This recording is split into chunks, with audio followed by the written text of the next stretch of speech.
Hola, hola, ¿qué tal amigos? ¿Cómo están? Bienvenidos a una entrevista más aquí con Lore Cherres, felices de poderles acompañar. Y el día de hoy desde una casa especial, desde el Hotel Sheraton de Cuenca, a quien quiero agradecer muchísimo por darnos esta oportunidad, porque teníamos que estar con un súper invitado.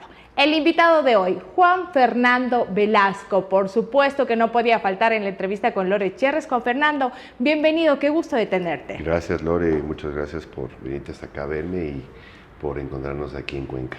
Pues bueno, nos encontramos aquí en Cuenca, ya todos te conocemos tu pasado de tercer mundo, también que fuiste por ahí por los ministerios, conocemos toda esa música que has escrito, esas canciones tan preciosas, pero yo quiero ir un poquito más al fondo de esto. ¿Quién fue Juan Fernando Velasco en su niñez? Bueno, yo fui un niño tímido,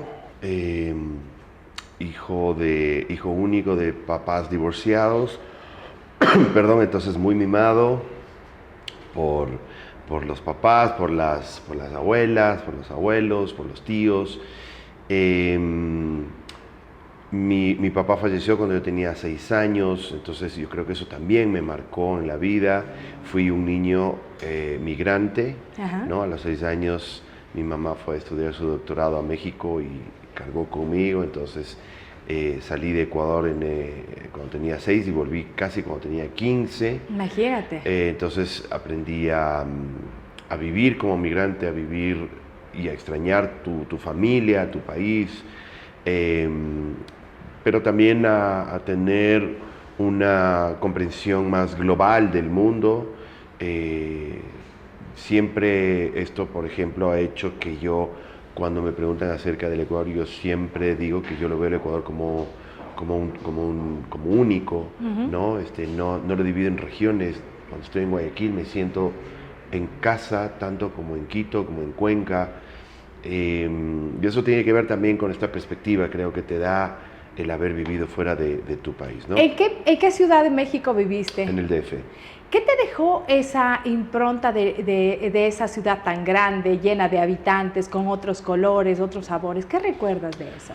Recuerdo muchísimo, o sea, ahí viví entre los 6 y los 9 años, entonces es una etapa en donde todas esas improntas, como dices, quedan ahí grabadas, la comida, los tacos, las tradiciones, la cultura mexicana, que un poco toda Latinoamérica ha permeado, digamos, esa cultura mexicana.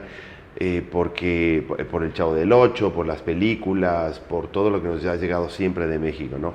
Pero yo tengo una relación especial sobre todo te diría con la comida, ¿no? Cuando voy, ahora mi hija vive en México, coincidencialmente, y cada que voy a México a visitarla, me doy unos lujos gastronómicos exquisitos, de lo más sencillo, ¿no? Que es lo que yo recuerdo que son los tacos, las quesadillas de la esquina, las tortas, los chilaquiles, toda esa comida que es muy rica, pero además me recuerda a mi infancia. Juan Fernando, regresaste, tú dices, a los 15 años. ¿Cómo es para un joven adolescente regresar nuevamente a su país, pero encontrarse ya con los amigos que ya hicieron sus grupos, adaptarse y adentrarse nuevamente a tu zona ecuatoriana y tratar de inmiscuirse con esas personas que a lo mejor estuvieron en contacto, pero qué tan difícil se te hizo a ti?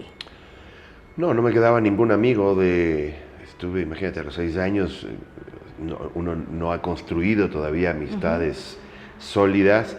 Tenía la familia, eso era lo maravilloso, volver a Ecuador y volver a tener familia, volver a tener abuelos, volver a tener tíos, primos. Pero me costó, yo siempre, como te dije, fue tímido, y viví en México, viví en Nicaragua, viví en Holanda, cambié de colegios mucho tiempo, entonces no fui construyendo tampoco amistades durante este tiempo sólidas. Entonces, siempre me costó a mí lo social, siempre me costó llevarme bien en el colegio. No tengo esos recuerdos maravillosos del colegio, de los amigos. Tengo algunos recuerdos lindos y finalmente, cuando ya volví, pude afianzar un grupo de amigos que son amigos hasta hoy, que atesoro. Volví a Quito al colegio Isaac Newton y prácticamente esos son mis amigos del colegio y los que hasta hoy nos vemos y claro, ya viejos, nos ya nos pasa el tiempo a todos, nos claro. juntamos, pero nos queremos. Esos son mis amigos del colegio. Y ahí, fíjate que antes de que termine mi colegio, el último año me cambié al cross, y ahí conseguí el grupo de amigos tal vez más importantes y más determinantes en mi vida, que son los Tercer Mundo. Ahí lo conocí a Felipe, ahí lo conocí a su hermano Daniel, a Juan Manuel, que era más chiquito, y no solo que ellos fueron determinantes en mi vida y en la amistad que construimos, sino en el hecho mismo de que yo me haya convertido en músico. Juan Fernando, sabemos que, bueno, pues los Tercer Mundo han sido tu pilar, tu base fundamental, pero ¿cómo empezó todo eso con los Tercer Mundo, a hacer música? Cuéntanos para saber un poquito más. Empezó porque Felipe, yo tocaba, yo tenía una guitarra, empecé a tocar la guitarra, tenía mi abuelita, me regaló un teclado chiquitito, un Casio, que hoy parece de juguete, ¿no? En ese momento me parecía una pieza, un instrumento claro, casi que profesional de música. Y Felipe, con quien nos empezamos a hacer amigos porque nos unía esta condición de timidez, ¿no? Y entonces salíamos al recreo y como no éramos los populares, pues entre los no populares quedábamos ahí sueltos y nos juntábamos y conversábamos de cosas, nos parecían a nosotros más trascendentales. Se enteró de que yo tenía un teclado y me dijo, mira, yo tengo una banda con mi hermano y con otro amigo, y tenemos un concierto aquí en el Valle de los Chillos, en Quito, y queremos invitarte porque necesitamos un tecladista, un teclado, o sea, no, ya todas las bandas tienen teclado y necesitamos un teclado, y escuché que tú tenías un teclado, y le dije, por supuesto. Entonces fue a mi casa, ¿no? A probar. No tenía ninguna referencia de si yo era sordo absoluto, solamente que tenía un teclado, ¿no? Así que vino a mi casa, me mostró algunas de las canciones, y yo intuitivamente, porque no estudié música, nunca empecé a hacer cositas, ¿no? Y enganchamos. Inmediatamente él y yo hicimos match. Yo me sentí como él se dio cuenta de que había ahí una posibilidad musical, ¿no? Que él se conectó con lo que yo estaba haciendo. Y ahí arrancó. Empecé a tocar el teclado en Tercer Mundo, después pasé a la guitarra, después entró Juan Manuel, después entró Pablo, y empecé después yo a componer canciones, a cantar, y ya pues, la historia ¿Qué se siente para un joven adolescente, todavía cuando empezaban con los Tercer Mundo, ese primer concierto? ¿Qué sensación tuviste tú? Y también, como decirlo, que tú eras un poco más retraído, más callado. Para un chico de esa forma, generalmente mirar mucho público, ¿cómo te sentiste frente al público? Me sentí, imagínate, fue una experiencia increíble, ver a la gente ahí, no sé, vitoreándonos, gritando por las canciones que tocábamos, subirse a un escenario inmediatamente, solamente con estar en el escenario ya te pones en una posición por encima de la gente, y la gente te ve de otra manera, inmediatamente. El escenario cumple ese rol, ¿no? No solamente visual, sino es simbólico. Entonces, era increíble. Yo dije, ahora sí voy a conseguir novia, seguramente. Esto me va a ayudar. Esto es el principio de las posibilidades de conseguirme una novia. Pero bueno, siempre fui tímido y sigo siendo tímido, ¿no? Uno va ganando seguridades en ámbitos distintos, pero Felipe también es muy tímido, piensa que en el escenario se transforma, ¿no? Claro. Es como la máscara, como se pone una máscara y se vuelve un rockstar, pero él es súper tímido. Pero fue un momento muy lindo en mi vida que me dio mucha emoción. ¿Qué recuerdo tienes de ahí? ¿Qué recuerdo y qué canción tú puedes decir, esto es Tercer Mundo? O sea, Tercer Mundo, bueno, Tercer Mundo es una banda que tiene, imagínate, 35 años de Claro, pero carrera. Una de tus favoritas que dices en el escenario, me encantaba cantarla, me encantaba tocarla. No, bueno, me encantaba cantar Tarjetitas, porque fue el primer éxito que yo compuse, ¿no? Y sentir que yo hacía, es una canción que la compuse en el cuarto de mi casa y que ahora veía como la gente cantaba con emoción a los gritos. Esa fue la primera canción que me pasó eso, y fue fue súper emocionante. ¿Estabas con el corazón roto para escribir tarjetitas? Porque me acuerdo que todos la cantábamos cuando estábamos con el despecho del amor. ¿Qué pasó ahí cuando tú componías, Juan Fernando? Sí, fue una relación que yo tenía, era muy jovencito, tendría 17 años, y mi novia decidió que pues ya no, pues, quería intentar otros caminos y se metió con un chico, aparte era un chico de la universidad, sabes lo que era estar en el colegio y los universitarios era inalcanzable, ¿no? Tenía auto, lo había llenado de peluches el cuarto, entonces por eso yo decía que le han comprado con animalitos, ¿no? Claro. Con tarjetitas de amor, porque había estas tarjetitas de Hallmark que eran las plásticas, ¿no? Que se regalaban. Que me parecía burdo eso, decía, ¿por qué no le escribe algo él de su corazón, de su inspiración, en vez de comprar una frase hecha y regalársela, ¿no? Por eso eran que le han comprado con animalitos, que eran los peluches y las tarjetitas de amor estas. Juan Fernando, pasa el tiempo, estás con los Tercer Mundo muchísimos años y luego de eso decides separarte. ¿Qué pasó ahí? ¿Por qué fue esa separación? ¿Qué decidiste? Bueno, lo que pasa es que en esos 10 años, esto que te cuento de las primeras experiencias se fue convirtiendo en que pues todos fuimos creciendo, nos convertimos en compositores, en productores, en cantantes, cada vez teníamos más clara esa idea, como los Beatles, ¿no? Que George componía y Ringo y claro, John y Paul eran los que más componían, pero de repente todos estaban componiendo, todos queríamos cantar, ya hacer un disco era una suerte de ejercicio democrático de votación para ver qué canción poníamos o no, porque ahí, yo tenía 4, el Daniel 4, el Felipe 4, el Pablo, y no podíamos hacer un disco de 25 canciones. Claro. Yo quería explorar cosas nuevas que sentía que ya en la banda no había espacio, ¿no? Había crecido, habíamos aparte crecido para lugares diferentes, y muy tranquilamente pues tomé la decisión y ellos lo entendieron y fue triste para todos, pero nunca fue un drama, nunca hubo pelea, nunca hubo envidias, nos queremos hasta el día de hoy. El sábado ellos cantaron en Guayaquil, yo estaba ahí porque lanzamos el álbum Julio Eterno en Guayaquil y me quedé para estar ahí, para acompañarlos, ¿no? Y me invitaron, Felipe también fue al lanzamiento y se subió a cantar conmigo, entonces yo el sábado también cantamos canciones que no habíamos cantado hace muchísimos años, ni me acordaba la letra. ¿Qué se siente volver a cantar con el grupo?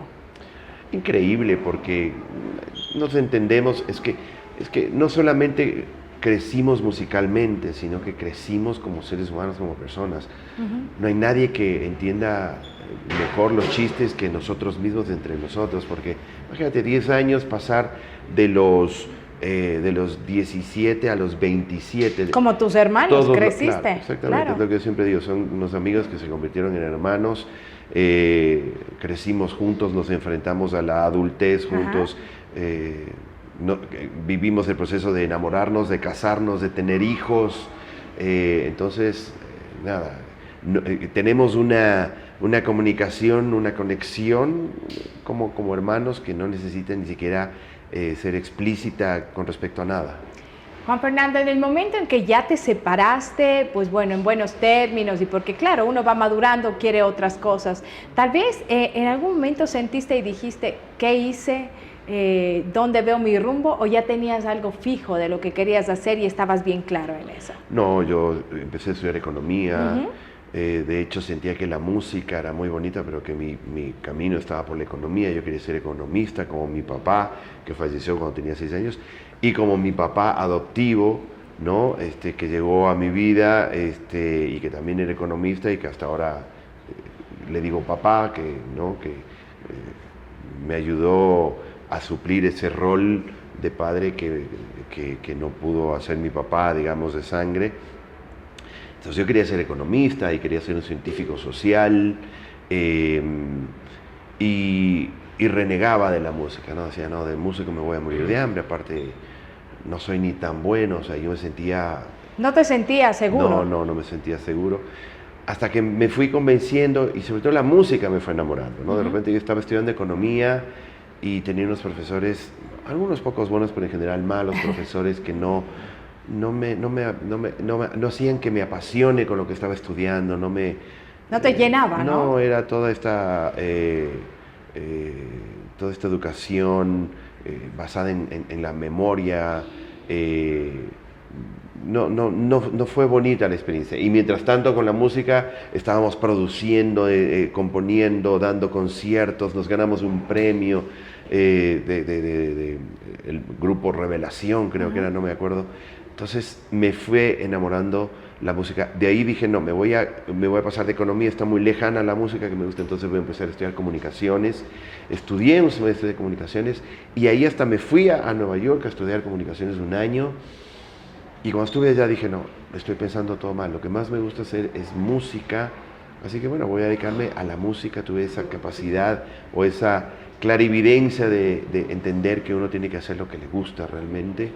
Y volví a Ecuador, ya estaba casado, ya tenía una hija. Juan Fernando, ahí te interrumpo para irnos a una pausa comercial y para que luego de esto nos cuentes lo de tu hija, lo de tu primer amor, la música, pero también de ese amor que tú tienes por tu hija, por la familia y pues bueno, y los nuevos proyectos que se vienen. Regresamos en un instante con Juan Fernando Velasco aquí en entrevista con Loret Cherres. Ya volvemos.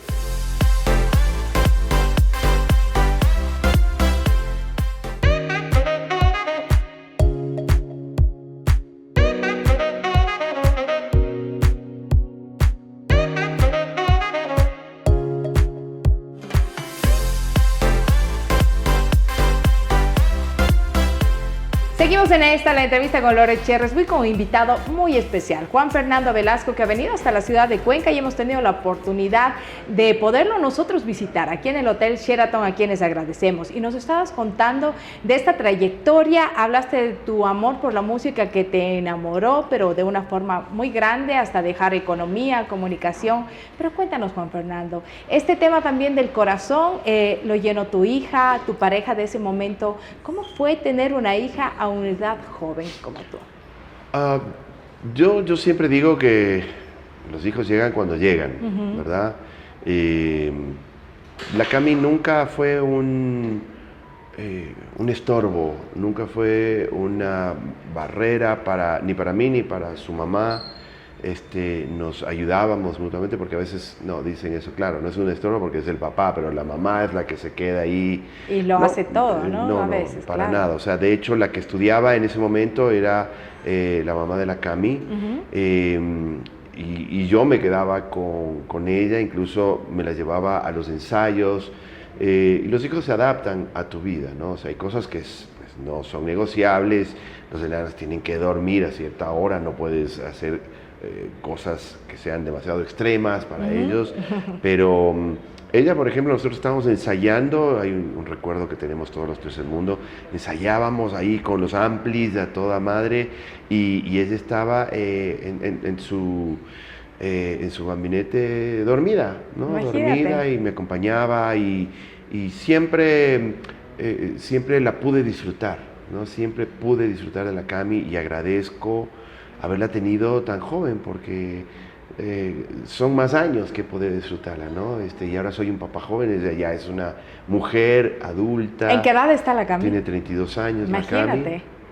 Y claro, seguimos siendo compinches, tanto que la he disfrutado, 32 años de mi vida he tenido. Imagínate. Hasta hoy. La Cami pienso tenerla pues muchísimos años más, y he podido estar en todas sus etapas. Así que no, yo creo que los hijos se los disfruta, lleguen a la edad a la que lleguen. ¿Qué ha sido para ti ser papá? ¿En qué palabra lo puedes definir? No sé si en una palabra, pero yo hago un símil y digo que la vida pasa de blanco y negro a color, ¿no? Cuando uno tiene hijos, porque uno cree que tiene, o sea, el amor por la pareja, por los padres, por tu país, no sé, por tu equipo de fútbol, qué sé yo, son un tipo de amor. Pero el amor por los hijos es distinto, encasilla en otro compartimiento y te vuelve la vida distinta, ¿no? Te vuelve la vida distinta. No hay un regocijo que se le compare al regocijo del amor que te dan los hijos, de sentir que que en este caso mi hija me quiere, me admira, como yo la admiro a ella, se conecta, se siente orgullosa de mí, es distinto, es una sensación de otra índole que quien no tiene hijos no conoce. Pasamos al otro amor, que es el amor por la música, Juan Fernando. Pasó ya el tiempo, ya dejaste el tercer mundo y de pronto ya te encuentras nuevamente con éxitos, el Chavo Lola, que bueno, uno lo recuerda eternamente, y muchísimas canciones más. Yo nací en este país, que hasta el día de hoy se identifican con todos los ecuatorianos en las cosas tristes, pero más en las cosas felices, y un sinnúmero de canciones compuestas y también que tú las has hecho. ¿Qué tan difícil se te ha hecho inmiscuirte ya como solitario, digámoslo así, en la música, y si ahora pues puedes vivir de ella? Siempre viví de la música. Ajá. ¿No? Desde el comienzo siempre viví de la música. En algún momento, al comienzo, tal vez, cuando estábamos con los Tercer Mundo a punto de lanzar un nuevo disco, o cuando yo me separé de Tercer Mundo y tenía que construir nuevamente una carrera, y un par de años, digamos, balanceé con otras actividades, pero siempre he vivido de la música. Y bueno, son 25 años ya de solista. Tuve mucha suerte de que mi primer álbum fue muy exitoso. Para que no me olvides, que fue la primera canción que saqué como solista, clasificó al Festival de Viña del Mar en ese año, y eso me ayudó a que sea una plataforma rápida para que el Ecuador conozca mi música, y de manera insospechada para mí se coló en Colombia. Esta canción se convirtió en número 1, y eso hizo que mi carrera inmediatamente tenga una contraparte internacional. Colombia, aparte, tú sabes que es un centro de expansión de la música latina, una plataforma. Así que muy rápidamente mi música empezó a sonar en Ecuador, en otros países. Después de Para que no me olvides, el siguiente álbum, que tal vez es el más importante en la carrera de un artista, porque el primero si pega, el segundo no lo sostiene, se va abajo, caes, claro. ¿no? Pero en ese álbum estuvo Chao Lola, estuvo Dicen, estuvo Hoy que no estás, una versión que hice del Aguacate, Atajitos de Caña, qué sé yo. Fue un álbum que tuvo muchos éxitos y que afianzó definitivamente mi carrera y que me consolidó internacionalmente también. De ahí he hecho mucha música, muchos discos, todos han tenido su espacio. El episodio de Los Pasillos, el álbum Con Todo el Alma, por ejemplo, también me conectó con un sector de mi país, me convirtió en un artista multigeneracional, que si bien fue un poco renunciar a lo que pasaba internacionalmente, porque fue un álbum estrictamente para Ecuador. Pero me generó un vínculo con mi país distinto y para siempre. Y en fin, ¿no? O sea, siempre he buscado proyectos novedosos, cosas que me atraigan, que me ayuden a reinventarme, que me ayuden a construir nuevamente esa relación con el público que pues uno como artista siempre busca, más allá de lo que estás queriendo comunicar, ¿no? Así que siento que ha sido una carrera linda, importante, con altibajos tal vez, pero con picos muy altos y con momentos de muchísima emoción, cuando estuvimos nominados a los Latin Grammys, cuando nos invitaron a cantar allá, Paz sin Fronteras, o sea, cuando nos ganamos el Emmy con esta canción, con Yo Nací Aquí. Claro. Muchas cosas que han sucedido, muchos conciertos, muchas experiencias, así que siento que lo de la decisión, obviamente, de empezar una carrera en solitario era la correcta, ¿no? ¿Cuál crees que sea el secreto de tu éxito? Hay muchos cantautores ecuatorianos muy buenos, sin embargo, como tú dices, tal vez lanzan su primer álbum o su primera canción, de pronto están aquí y luego nuevamente vuelven a caerse, no logran como salir del estrato del Ecuador, pero tú lo has logrado llegar a escenarios internacionales, a obtener muchos premios. ¿Qué crees que te dio ese empujón para tú tener el éxito que tienes el día de hoy? Pues no lo sé. Hay un montón de factores, entre los cuales algunos son aleatorios, como la suerte, ¿no? Así fue que se coló mi canción en Colombia, de suerte. Claro, después, cuando te pega la suerte, como todos sabemos, tienes que estar preparado para que ese empujón, esa ventanita de suerte, tú tengas lo mejor posible para que eso genere un efecto o no, porque Claro. tal vez esa puertita no se abre nunca más. Yo he sido siempre soñador, siempre, nunca me he conformado, me he aventurado, no me he quedado en mi zona de confort y yo creo que ese es un factor determinante. Siempre he buscado la calidad, he sido muy detallista, muy perfeccionista toda mi vida y me he rodeado de gente clave.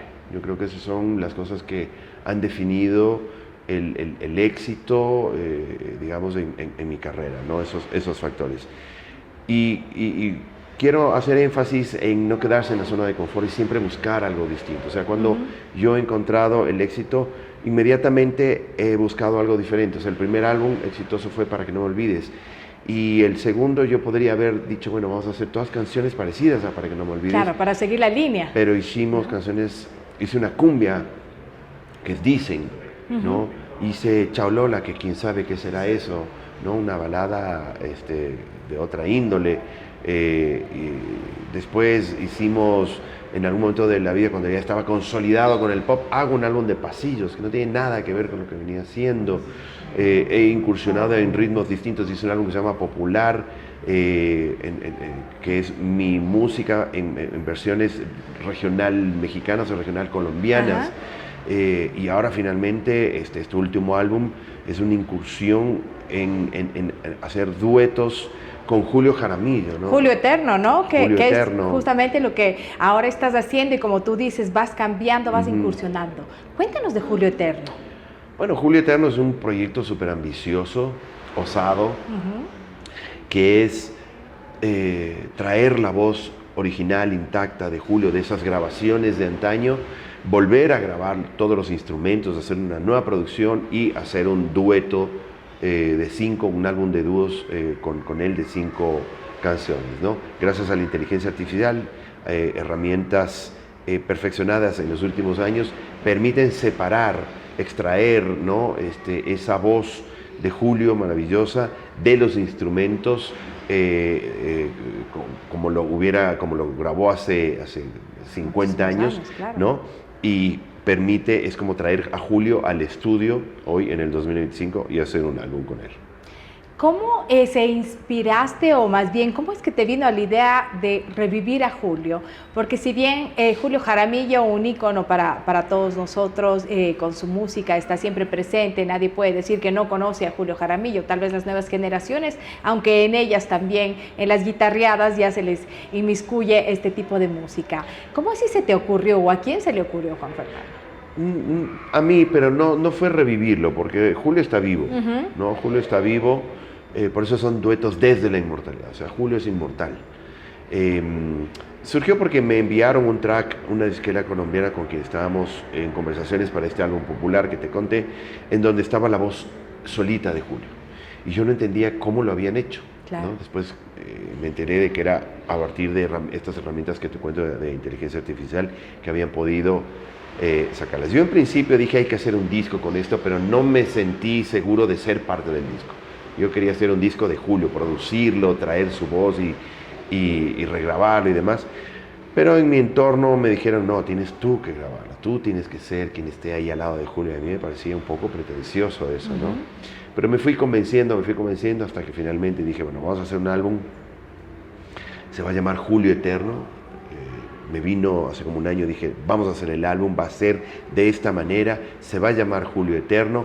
Y empecé a trabajar en la construcción de este álbum, del equipo, de quién, cómo sería el concepto, pensando siempre en la propuesta de presentarlo esto en vivo, con toda la tecnología que hay hoy disponible y demás. El punto de inflexión fue cuando yo me contacté con la familia, con su viuda, con su hijo, para pedirles pues su autorización y aparte su venia. No hubiera nunca hecho esto si ellos consideraban que no valía la pena, claro. Que lo querían dejar a Julio como está y que no nadie venga a grabar ni a regrabar ni nada.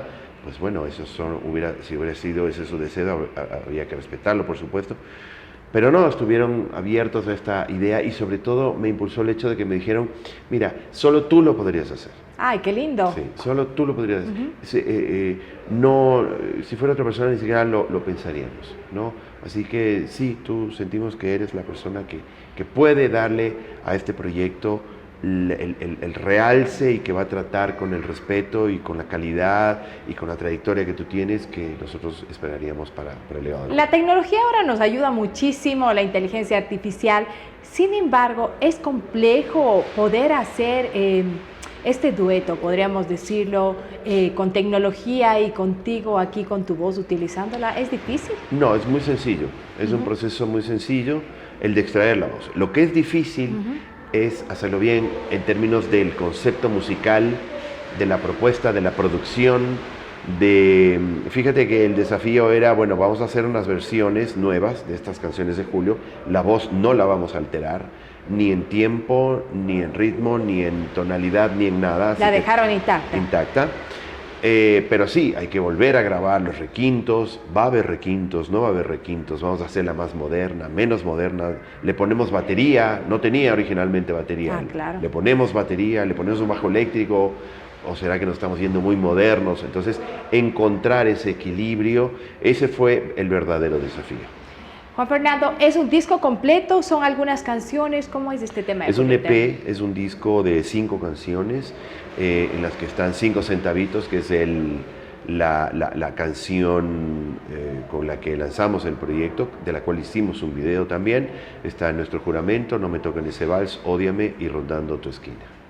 Finalmente, Juan Fernando, bueno, primero que nada agradecerte, feliz de poder haberte atrapado, digo yo, para la entrevista, porque sé que tu tiempo es corto, vienes por Cuenca para hacer toda esta promoción.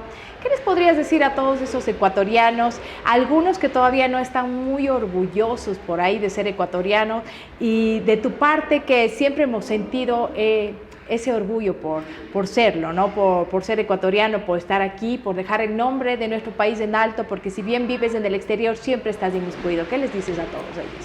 No, yo creo que todos nos sentimos orgullosos de haber nacido en este país, y creo que esa canción cala tanto porque puede ser lo que sea, pero esa conexión que hay con el país en el que naciste, no hay nada que nos emocione más que ver a la selección hacer un gol o ver un ecuatoriano triunfar internacionalmente. Así que con Julio Eterno lo que buscamos es tal vez realzar uno de los símbolos máximos de nuestra ecuatorianidad, que es Julio Jaramillo y su música y su legado. Así que nada, yo solo les quiero agradecer por ese cariño con el que han recibido el proyecto. Los comentarios en el video son extraordinarios, maravillosos, de tanto cariño que me abruma. Recordarles que pues ya está disponible este álbum en todas las plataformas, en YouTube está el video, y también decirles que esto desemboca, todo este proyecto tiene un final esperado, que es la experiencia en vivo, en donde vamos a tener a Julio Jaramillo ahí con inteligencia artificial y con hologramas, como que estuviera en el escenario cantando con su voz. La gira en Ecuador es en septiembre. Venimos aquí a Cuenca, arrancamos en Guayaquil el 4 de septiembre, el 6 de septiembre estamos aquí en el Coliseo Jefferson Pérez, el 13 de septiembre estamos en Quito, en octubre, yo sé que mucha gente nos ve de afuera, en octubre estamos en Estados Unidos, son 17 fechas ya confirmadas que en Estados Unidos. Las entradas a la venta ya la próxima semana para todos lo estaremos informando, conciertos. por supuesto. Está en www.juanfernandovelasco.com toda la información, así que no hay excusas para no ser parte de este proyecto Julio Eterno y de cantar como si estuviera ahí con nosotros Julio. Qué lindo, Juan Fernando. Muchísimas gracias por acompañarnos y muchísimas gracias a todos ustedes por estar siempre con la entrevista con Lore Cherres. Recuerden, 9 de la noche por Telerama y también en YouTube. Síganos a quienes se perdieron un espacio tal vez de esta entrevista. Un abrazo a todos, hasta una próxima oportunidad. Muchas gracias, Juan Fernando.